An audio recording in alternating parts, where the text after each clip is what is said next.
SLBC tunnel ప్రమాద ఘటన దురదృష్టకరమని CPM నాయకులు తమ్మినేని వీరభద్రం అన్నారు.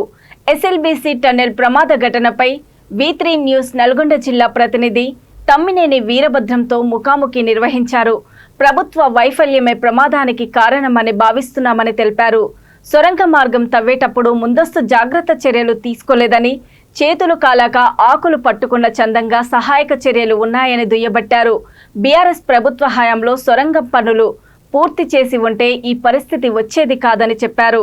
ప్రస్తుత అధికారంలో ఉన్న కాంగ్రెస్ పార్టీ కూడా ఒరగబెట్టింది ఏమీ లేదని విమర్శించారు. రైతు బంధు, రైతు భరోసాలతో పాటు మరెన్నో కార్యక్రమాలలో తెలంగాణ రాష్ట్ర ప్రభుత్వం విఫలమైందని అన్నారు. లోక్సభ సభ్యులుగా ఒకసారి ఎమ్మెల్యేగా పనిచేసిన అనుభవం ఉన్నటువంటి తమ్మినేని వీరభద్రం గారితో వారి మాటల్లోని ఈరోజు ఇప్పుడు ఉన్న రాష్ట్ర పరిస్థితులు ఏంటి ఇవన్నీ తెలుసుకునే ప్రయత్నం. సార్ నమస్కారం సార్. టన్నెల్ గురించి ఏం చెప్పవచ్చు?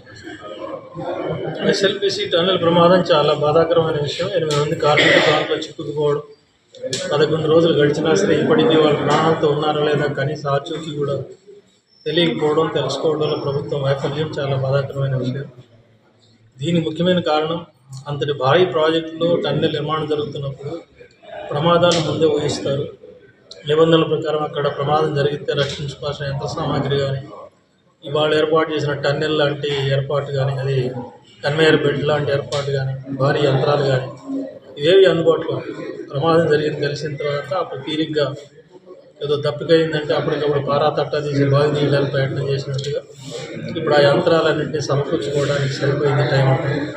ఇది ఒక భారీ వైఫల్యంగా ప్రభుత్వం బాధ్యత వహించాల్సిందని భావిస్తుంది. దాంతోపాటు పొలిటికల్గా గత 10 సంవత్సరాలుగా ఇప్పుడు బీఆర్ఎస్ ప్రభుత్వం కానీ, కొత్తగా వచ్చిన కాంగ్రెస్ ప్రభుత్వం కానీ నిర్మాణంలో డబ్బు కేటాయించడంలో, నిర్మాణాన్ని సకాలంలో పూర్తి చేయడంలో వైఫల్యం కూడా ముఖ్యమైన కారణంగా నేను భావిస్తున్నాను. సార్ అలాగే మనం చూసినట్లయితే టన్నెల్లో 8 మంది చిక్కుకున్నారని చెప్పి గత ఒక 10-12 రోజుల నుంచి చెప్పడం జరుగుతుంది. ఇలాంటి సహాయక చర్యలు చేయడంలో ప్రభుత్వం సక్సెస్ అయినట్టుగా విఫలమైందని నేను చెప్పింది. అట్లాంటి భారీ నిర్మాణం జరుగుతున్నప్పుడు ప్రమాదం జరిగిన తర్వాత ఎంత సామాగ్రిని సమకూర్చుకోవడం కాకుండా ముందుగానే తగిన ఏర్పాట్లు ఉండాలి. ఇప్పుడు ముఖ్యమంత్రి గారి పర్యటన వచ్చింది అంటే చుట్టూ అంబులెన్స్లు కూడా ఉంటాయి. ఎందుకు ఉంటాయి?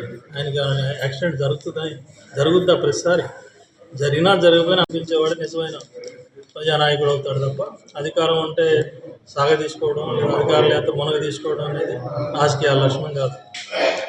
మనం చూస్తూనే ఉన్నాము, తెలంగాణలో బీజేపీ ప్రాబల్యం ఉండదు అని చెప్తున్నారు. అలాగే రాష్ట్రంలో జరుగుతున్న ప్రతి విషయాన్ని కూడా కూలంకుషంగా తమ్మినేని వీరభద్రం గారు చెప్పడం జరిగింది.